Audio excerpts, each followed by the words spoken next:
introduce the team here. So I'm Maj Holdren, Quality and Patient Safety Team Lead for One Dental Unit. I have a wonderful team. So Isabelle Dubois-Couillard and Sareda Quavo are your patient safety regional advisors. So what that means is they're your patient safety experts.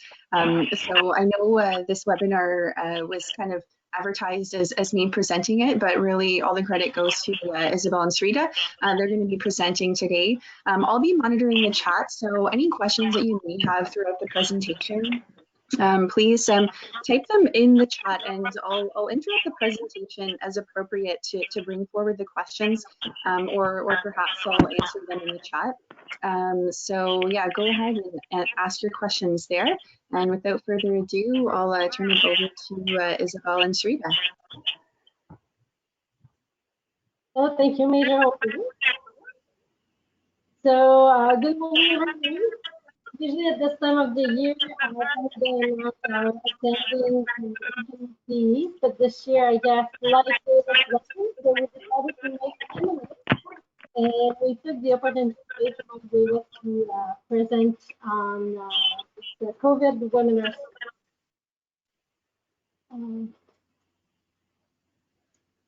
Next slide, Sareda. So, okay, so today's presentation will be focused on patient safety, but in the context of COVID-19.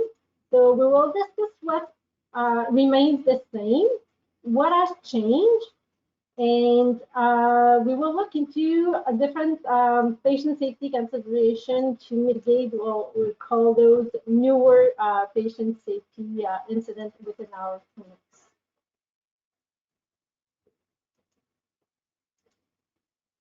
So in the last 9 weeks, we actually received numerous communication from higher up, and you may have missed this one here, but here's what Colonel Lemon, the Deputy Commander, had to say. Actually, as Canadian Forces Health Services Group continues to provide care and respond to the current pandemic, many of the routine processes have been put to the side or stopped because of competing priorities. During this period, however, it is more important than ever for the organization to continue to learn in real time about actual or potential risks, including those related to COVID-19 pandemic. So that may impact our patients and our staff.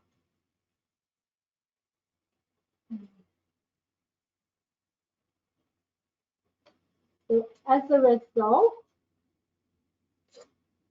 it is really important to continue to report those patient safety incidents so that we as an organization may continue to learn from these incidents, mitigate issues from occurring in the future, and also inform directives and or policies. And we have had great impact, our little team, into the directive sent by the CDO. So this is important. Your feedback and the incident that you're reporting are really important.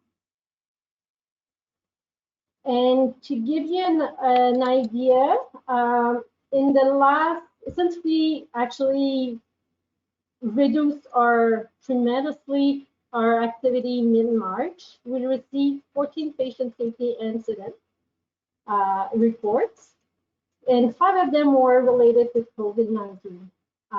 Just to give you an idea to compare to where we were previously to at the beginning of the year. In January, we received 15 incidents, 25 in February, and 8 in March, for a total of 48. So this is actually it's a reduced number, but it was expected since our activities in the clinic, well, most of the clinic were practically all shut down. So we expected that, but there's still patient safety incidents happening in the clinic. So what remained the same in terms of patient safety? Then the reporting. The patient safety are still unintended incidents that could have or did result in harm to a patient while receiving care. We're still treating patients with emergencies, so patient safety incidents can still happen. They can be reported to either of us, Sareda or myself. And on our out of office reply, you also have our personal email address if you're if you want to send that information. The DMD 850, although it is the official document to report a patient safety incident, is not required. You can send us an email with a brief overview. If you are sending that to our personal email, please do not include patient or personal information. Just let us know that you had a patient safety incident. We will reach out back to you to get more information. If you are using our forces email, you can put that information there, but don't forget to encrypt the email because this is protected the information. Also, any staff member can report a patient safety incident. You do not have to verbally report it to your floor supervisor for that person to fill the report. You can fill the report and staff it up. It is important to inform your chain of command. The dead commanders and clinic coordinators should always be informed of those incidents. What else? CSR related incidents. They're still happening during this pandemic under the COVID-19 context. So, but they may be, well, usually they account for 40% of our patient safety incidents. So we're not expecting a huge change in that. What we want to bring to your attention is that maybe in the past some incidents may have seemed some trivial. If you were opening a cassette, discovering that the typewriter didn't pass, you would open the cupboard, grab another cassette, and that's it. But now in the context of COVID, let's say you're doing a aerosol generating procedure in a room that is not a room that you are used to use, and you have a runner. So you need to ask, you're setting up and now you realize that you have a unsterilized packet. So you need to call the runner to grab another one in another room elsewhere. So this brings us back to the importance of always verifying the chemical indicators that are on the packages and the pouches, the visual, the ones that you can see. And once you open the cassette, and again, you're making sure that the type 5 as fast as it is indicated during the timeout. So there's things that we were doing before that are taking a bit more importance now in the context of COVID. The other one is instruments breakage. We know this happens on a regular basis with our instrument. Well, would it be different during COVID-19? I don't see why not. So the second point has not changed. You still have to report those incidents, keep the broken pieces apart, aside, and when you report those, submit photos and keeping the instruments until we complete the incident, the analysis, sorry, that will allow us to get more detailed information.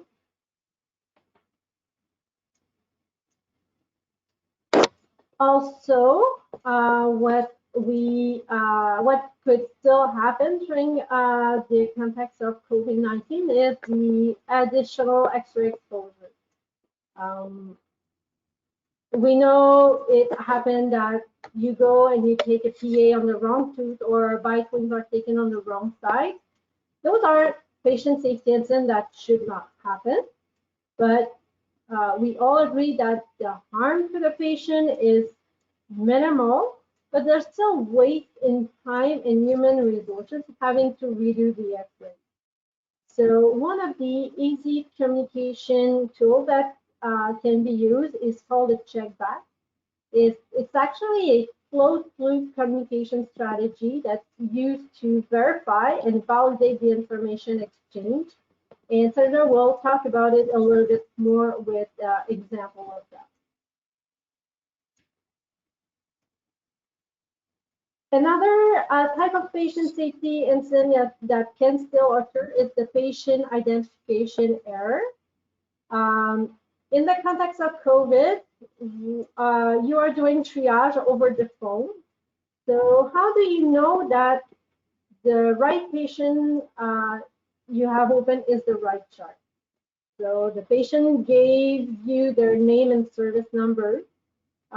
You may have repeated it to the patient, but if the patient is in pain, you might not be paying attention, and as you repeat their name and service number, they'll just say, yeah, yeah, you know. So a consideration would be to ask their date of birth or confirm or their address. And if you realize that the information is wrong, maybe more about the address, then put a note aside and ask your admin staff to make the changes in the file as well. So you're avoiding having other kind of patient safety incidents. If you have a patient presenting in cities at the clinic, that could happen. You can see their name tag, so you can ask for their military ID. And also, now that wearing a mask is mandatory on some bases, my personal experience going to the IT section on base yesterday really taught me that I need to articulate more and speak louder. So consider that when you have a patient in front of you in the clinic wearing a mask. We are not used to, like you guys who are clinicians, to wearing a mask, so we don't realize how unclear or muffled that can be.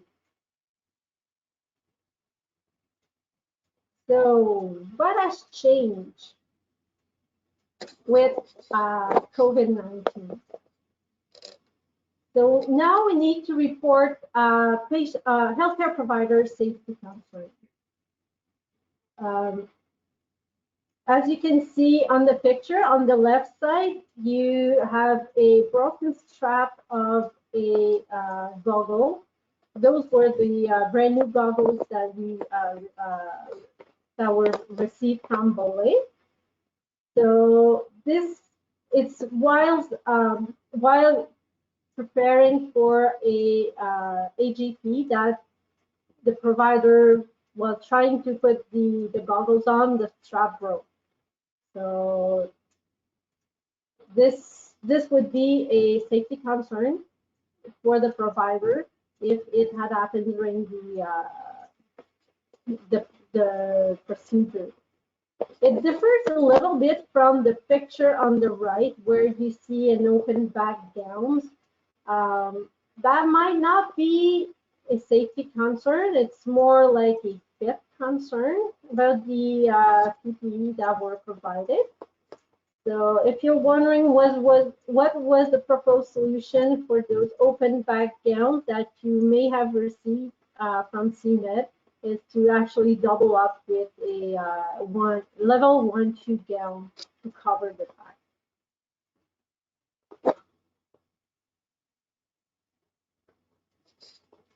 So next slide, we have a question. What about needle stick injuries to healthcare providers?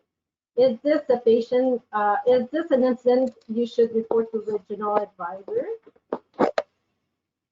The answer to that is typically needle stick injuries to healthcare providers would not be reported to us.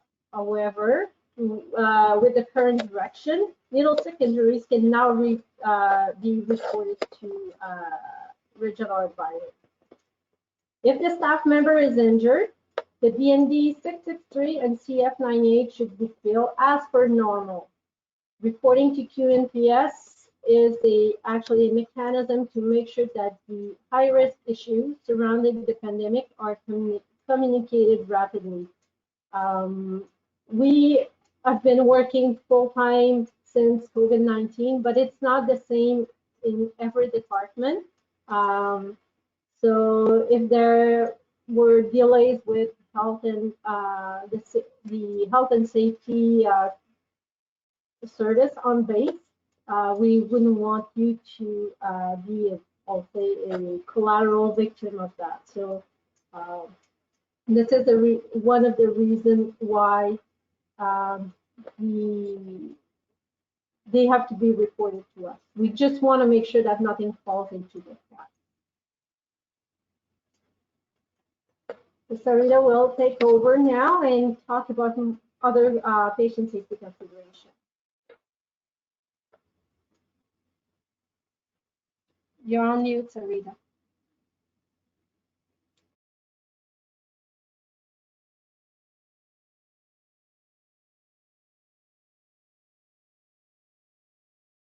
Oh, Miss Quavo, we cannot hear you. Sir, There you go.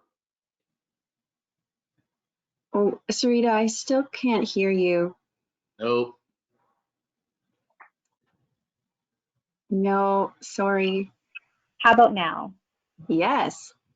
Okay, I had to call in, so I've had to do multiple steps to be able to unmute myself. You're good to go now.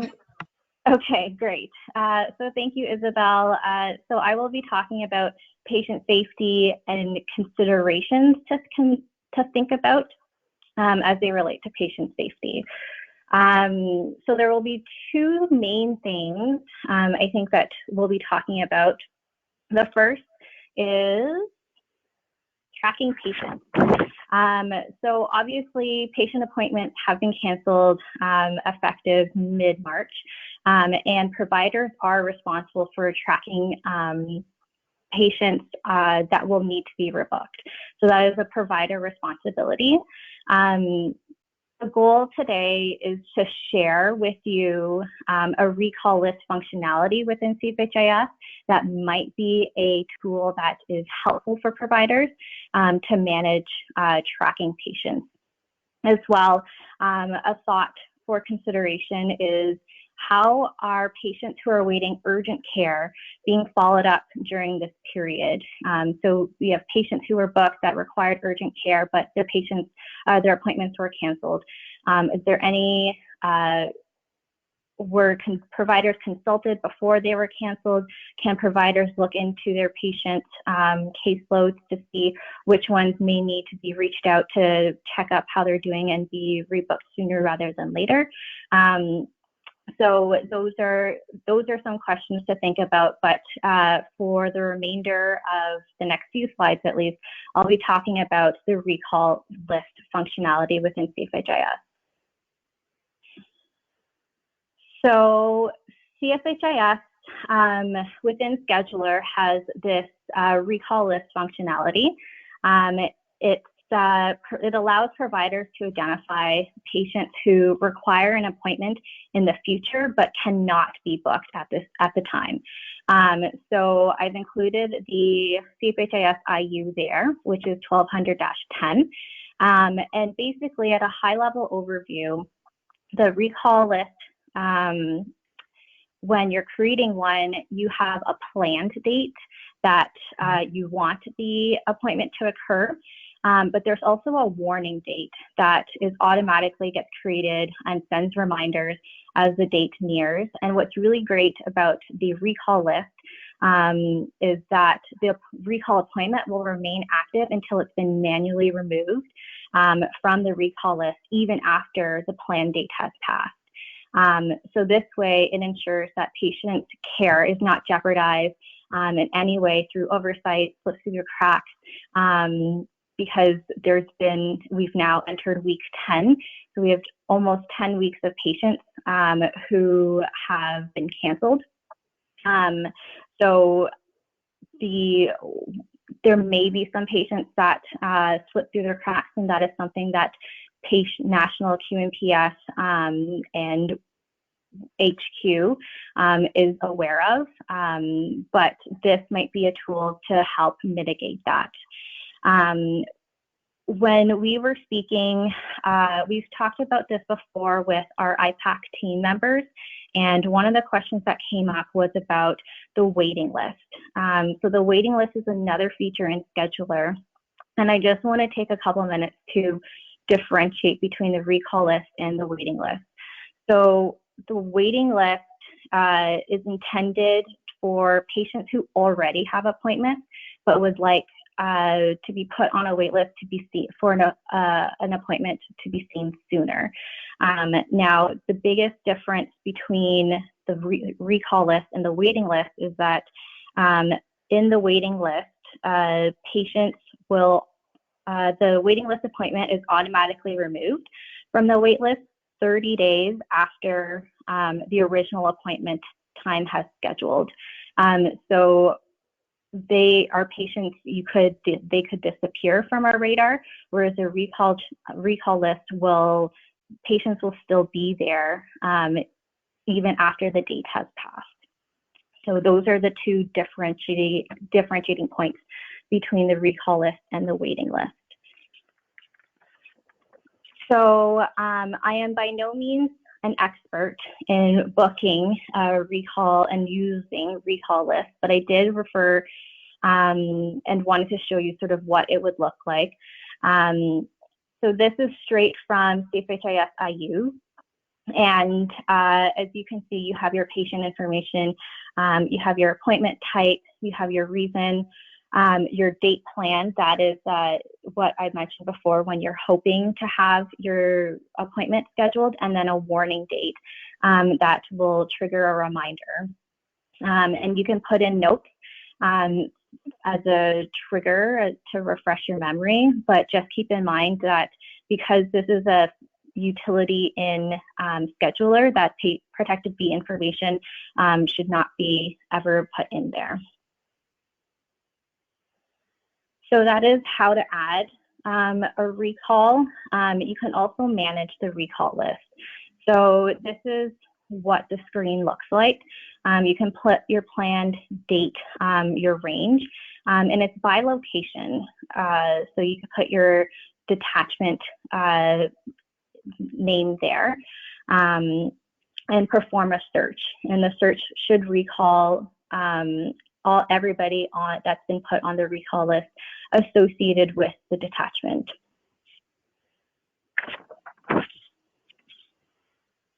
So a couple of questions that we had when we were thinking about utilizing the recall list. Posting season is upon us. So it adds an additional layer of complexity when we're trying to track patients. So the first question is, what if a patient is posted out? Well, according to CFHIS IU, when a patient is posted and their home or host space is changed, the patient's pending recall appointment on the recall list will be moved to appear on the recall list for the receiving detachment. Again, because of the functionality of the managing of the recall, let me just go back here and you search by location. It's depth specific. So the patient will be automatically transferred to the receiving detachment, which is great. Again, it ensures that patients are not slipping through the cracks when we are trying to rebook appointments. Also, on the other hand of that, we have what if the provider is posted out.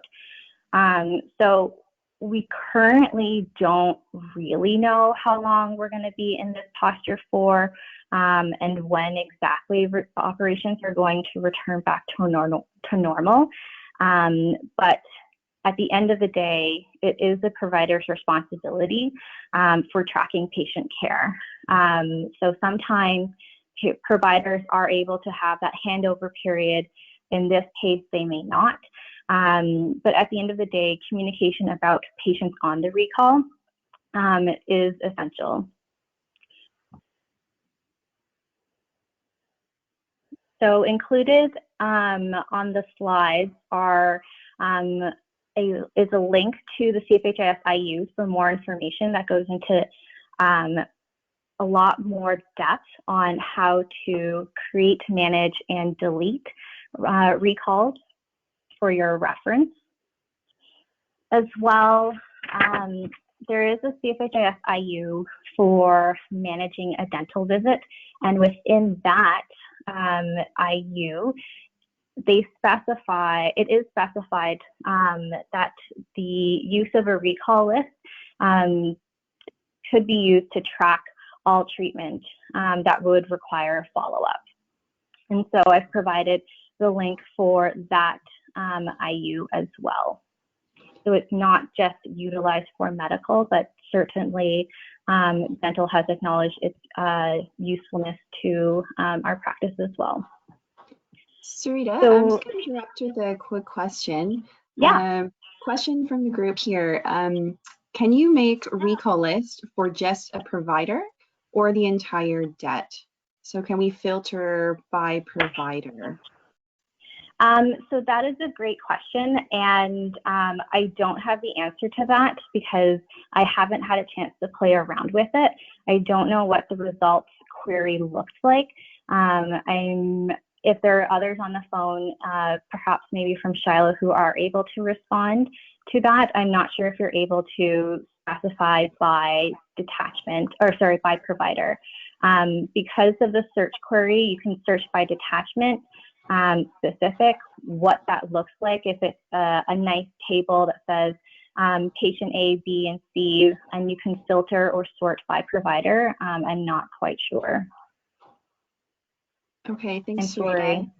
So I guess what we can do, I'll search for the information and I can send it out to the debts once we get that information.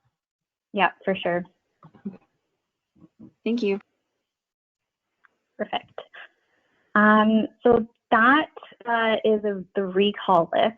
The other consideration when it comes to patient safety that we wanted to talk about is communication. So communication and teamwork, I think it's pretty evident that this is an important role, an important element to our day-to-day practice. They are critical for safe delivery of care and can reduce the potential for error, which enhances patient safety and improves clinical performance. And communication is not a one-time thing. You're constantly in communication with various people, but it's a continuous thing where you're going to be talking about maybe in the morning what your day is going to look like. If there's adjustments throughout the day, if someone had to go home for a reason or had to leave the clinic, you may want to also communicate that. So it's an ongoing process, and what that really does is it fosters a shared mental model, which really just means that all the team members have a common understanding of the task at hand or what is going on.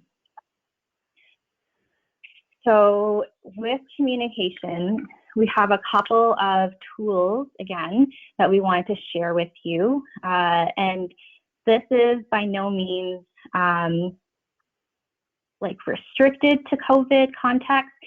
They certainly apply outside of the COVID context, but in light of the COVID context, we thought these were going to be helpful.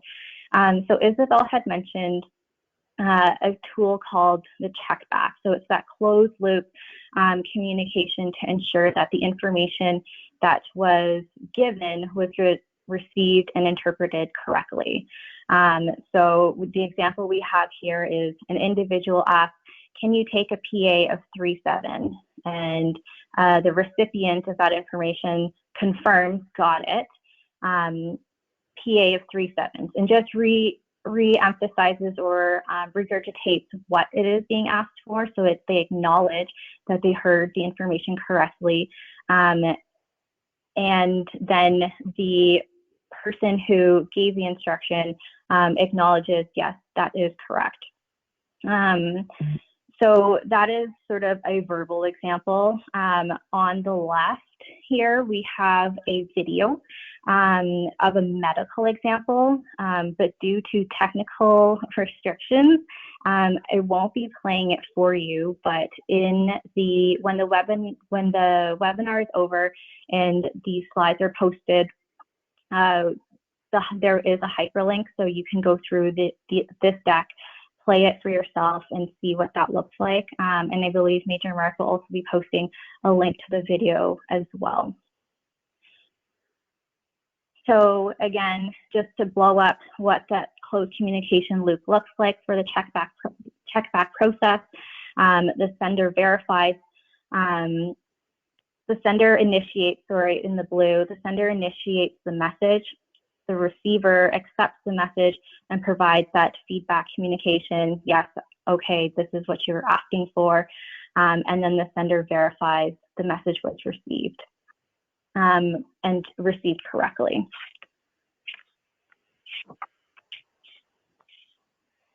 So the last communication tool that we'll talk about is something called a huddle. And as you can see, the huddle is not necessarily restrictive to dental or healthcare in general, but we see huddles in a lot of sporting activities. So we have here in football.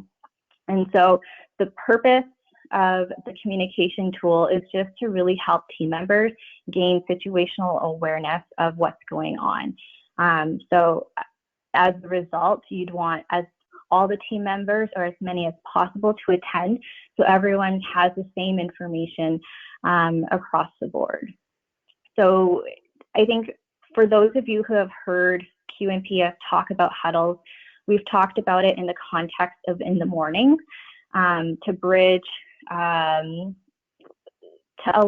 help staff transition from their day getting ready in the morning to entering the workday, to have all the information that they need to ensure a successful day. It provides an opportunity to discuss critical issues, anticipated outcomes, assigned resources, and express concerns. Was there something that happened yesterday that is going to affect care or our ability to provide care today? Are there people who are expecting to step out of the clinic either for the rest of the afternoon or for a certain period of time, and who is going to replace that person? Can we figure out a plan to sort of mitigate the kerfuffle that may happen at last minute? So those are sort of examples of what could be discussed in the huddle. Again, this is not specific to COVID and could apply any point in life and in time, but in the context of COVID, in addition to sort of what that morning huddle could look like, we can use huddles to communicate, again, anticipated schedules for the day. How many people are we expecting to come into the clinic for care? Is it an aerosol generating procedure or not? And especially in the context of COVID, with many clinics having rotating teams, is there anything that the rotating team prior to yours experience that you could go back and say, bring back to your team and say, okay, this is what the last team, they encountered these problems. So to mitigate that, we'll be doing this and this. And so it just brings sort of that awareness and tries to mitigate the risk of either patient safety incidents or provider, healthcare provider incidents. So I know in the previous slide, huddles are typically, you imagine huddle as people like in a circle and having a discussion, but with our current measures, that makes it a little bit difficult. So there are different ways that you can achieve still a huddle, completing a huddle. Examples here are in an email, especially if it's coming from the previous rotating team that wants to pass on information. Maybe this could be done through an information binder. Maybe this could be done through a telephone call or a video call. What the method of the huddle doesn't really matter. What matters is sort of the sharing of communication, again, for that situational awareness. And I would say that how the method that you choose would really depend on your preference and the preference of the quote unquote sender of the information. So do you prefer to receive email because it's quick and easy? Do you prefer to have a discussion over the phone? So really, you guys can decide what approach works best for you guys. There is a Huddle checklist that Isabelle has put together.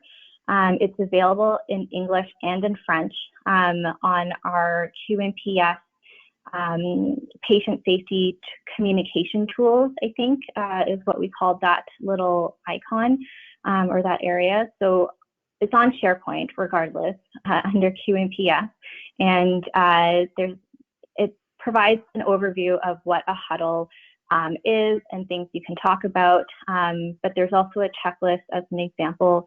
It's not, you can use as much or as little as you want, but it gives you a good idea. Related to that, we do have additional resources related to communication and teamwork if you're interested. They are also available on our SharePoint, and they are they have to do with like team steps.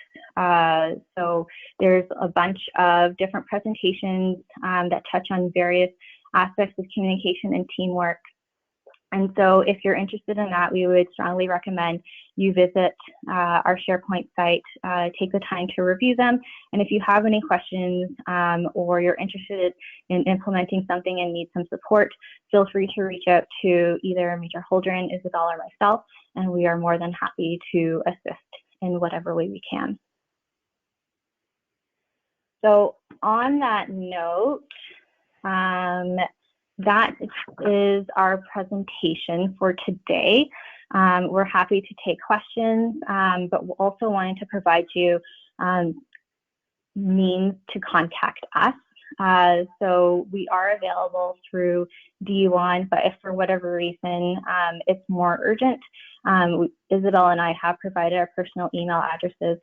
Again, please do not send protected B information and encrypted emails to our personal email addresses. First of all, if they're encrypted, we won't be able to unencrypt them anyway. So please do not hesitate to contact us at any point in time. Thank you.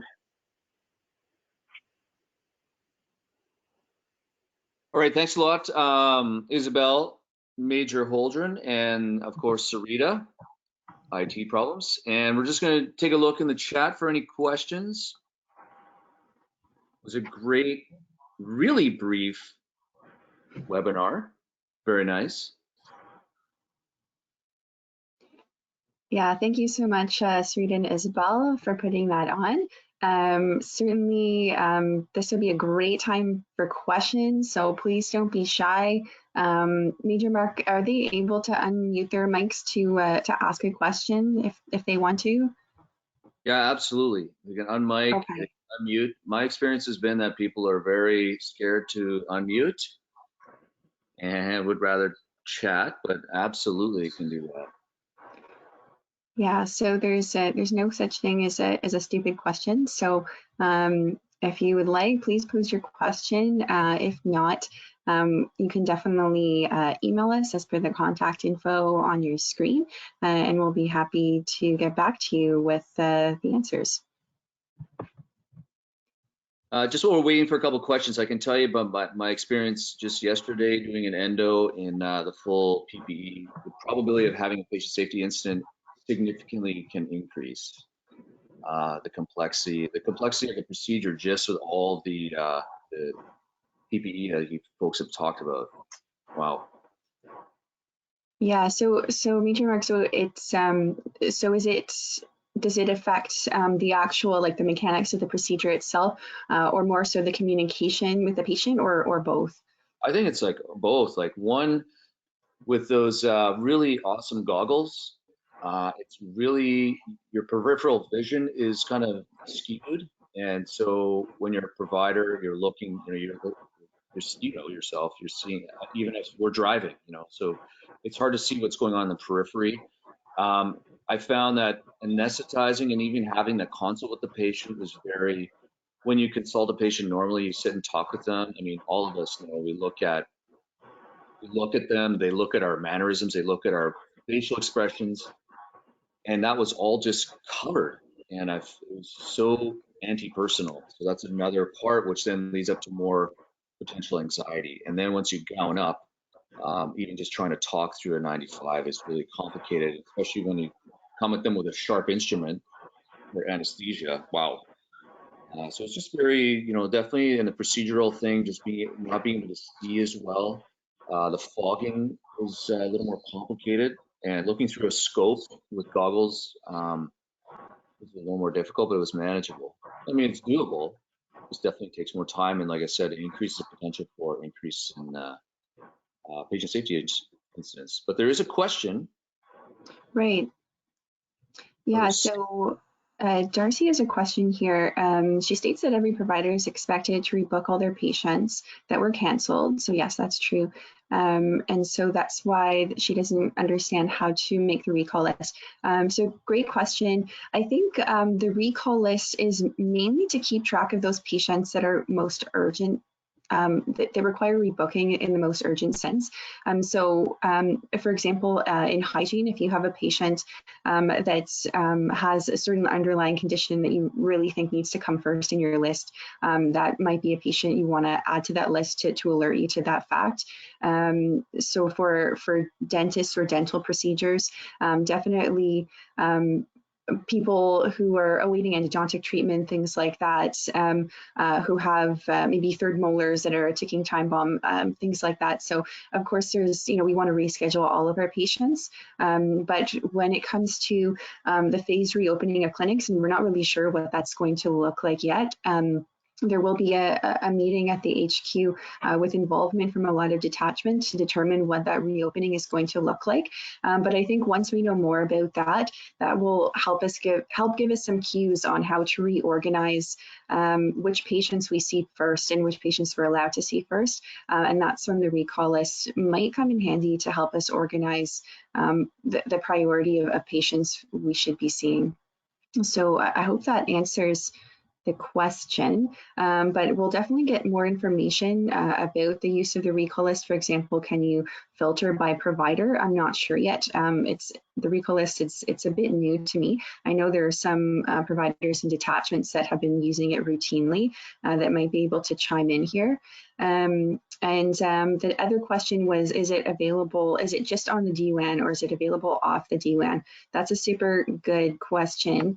Sareda, or Isabelle, do you know the answer to that? I've only ever accessed it on the DWAN. Since it's CFHIS, it's probably just D1. Yeah, okay. So, but for those cancel appointment, I know that there's a report of canceled appointment that can be printed. It's by that, but you have the name of the provider. So there's a bit of admin work to be around it, but you can get a list of all the canceled appointment by date. And it's the reason, you have the reason as well. So it would, in this case, it would all be canceled by the clinic, but you can get that. Okay. So your your receptionist should, or probably your clinic coordinator should have the right in CFHIS to those reports. If not, I know I can do that. Okay, that's really great information, Isabelle. So reports can be generated on all canceled patients then. Perfect. There's another question here. Just to confirm, during an aerosol generating procedure, the patient wears a gown, and is that a level 1 or 3? Okay, great question.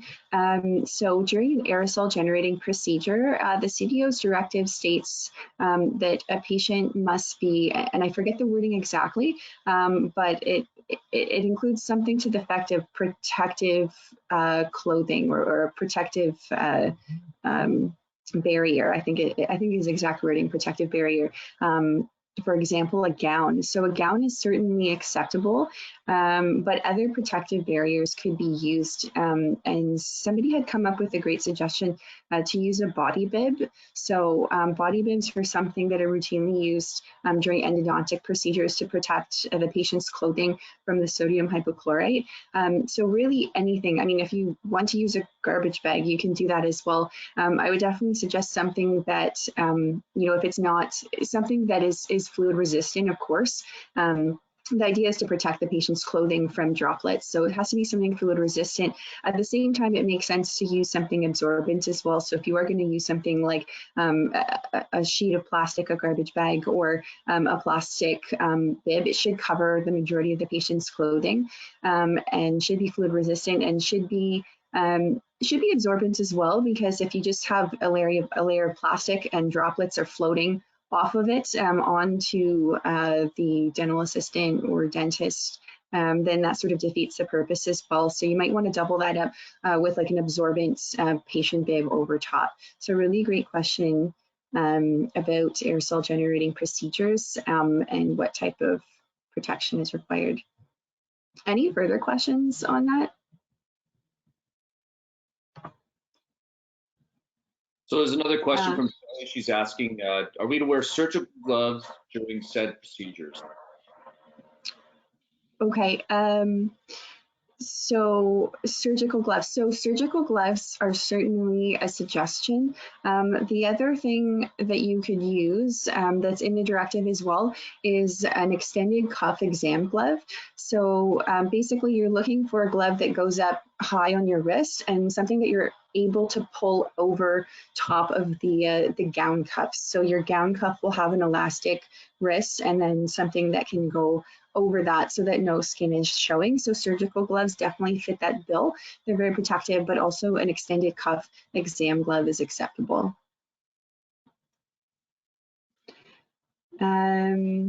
Okay, so it looks like Captain Guerin has asked a question about gowns and how do you determine the level of protection? Okay, this is $1 million question. Somebody, I'm going to do my best at explaining this, but please somebody jump in if I'm misspeaking here. Gowns are a bit of a mess. So when it comes to gowns, different manufacturers have different labeling standards. We have things called surgical gowns, we have isolation gowns, but those two definitions aren't necessarily consistent across manufacturers. Most of the time when we're talking about gowns, we're talking about surgical gowns, and those generally come in levels 1 through 4. The only real way to tell the level is through the labeling on the package. There's no real way usually to tell by looking at a gown. If you just have a gown available, the color coding system doesn't necessarily tell you anything about that gown. There's going to be more information in the next version of the CDO's directive on gowning. Hopefully it'll make things a little bit more clear, but really there's no quick and easy way to determine the level of protection of a gown unless it is rated as an AAMI or ASTM level 1, 2, 3, or 4, then you know for certain what level of protection, what level of fluid protection you're getting. Those are well defined, but otherwise there's nothing really. Does anyone have anything to add to that explanation? The only thing I would add is just to clarify the reason why you can't tell the level of gown by the color is because there's no standard across different companies that pink is going to equal this level or blue is going to equal this level. Each company sort of decides within themselves what colors are going to be associated with what level. So that is sort of the background as to why you can't just base it off of a color. Yeah, good point, Sareda.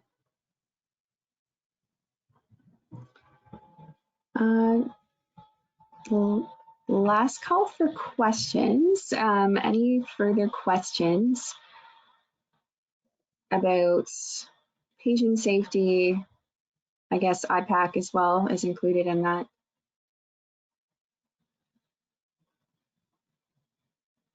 All right, let's call that a wrap. So thanks so much for hosting, Major Mark, and thanks for everyone who participated. Have a really great afternoon.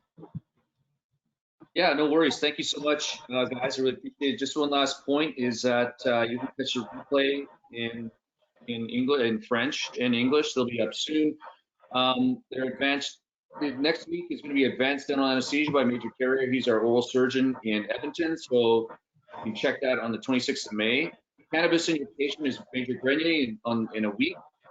Hygiene, we're still trying to figure out a topic for that, but if there was a couple questions here, if you have any points that you want to be listening from the national practice leader, Warren Officer Plot, email me and I can forward those on. I think Darcy had a really good point for one of those issues about clarifying what patients can recall. You may want to email me that, I can forward it on to her. And then we have rebooked our acute periodontal emergencies webinar that's coming up soon. And for anything you need, go ahead to DCR.1. All the information's there. Thanks a lot, guys. Have a great day.